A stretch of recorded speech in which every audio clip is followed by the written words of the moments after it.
Before we continue our reading from Pope Francis's Meeting Jesus in the Sacraments, just a brief remark to our Gospel which we can connect with today's reading. When we read a passage like this, we can meditate on our Lord's freedom to understand and interpret tradition and to penetrate to the core of God's revelation. We can admire his freedom, his power of discernment, that he distinguishes what belongs to God's living teaching and what is a human addition. And sometimes we have to have and exercise this freedom. By saying this, we can connect it with what the Pope says about the Eucharist. Because in the Eucharist, this very same power of our Lord is present in his person. When we receive the Eucharist, it gives us a vision and love to make similar discernments, what needs to be renewed and what must be faithfully kept and observed.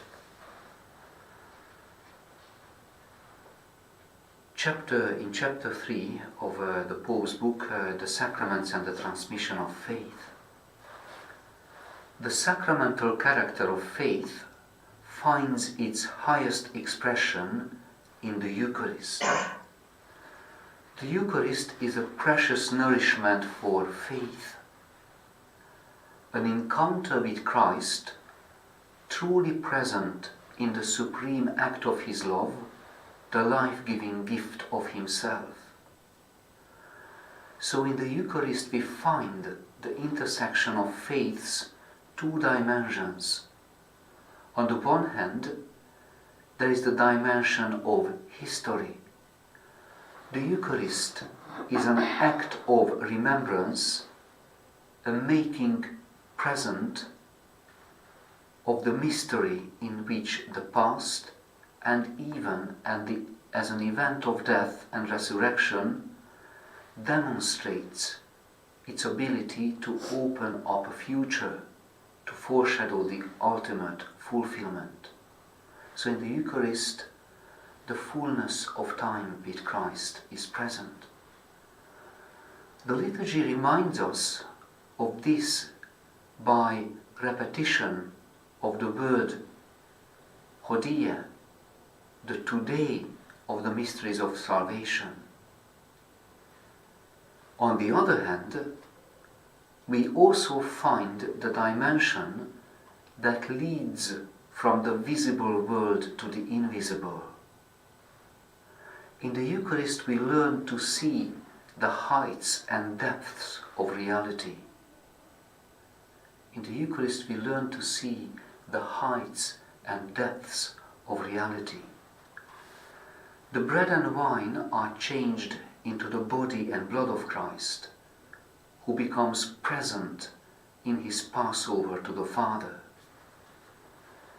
This movement draws us, body and soul, into the movement of all creation towards its fulfillment in God.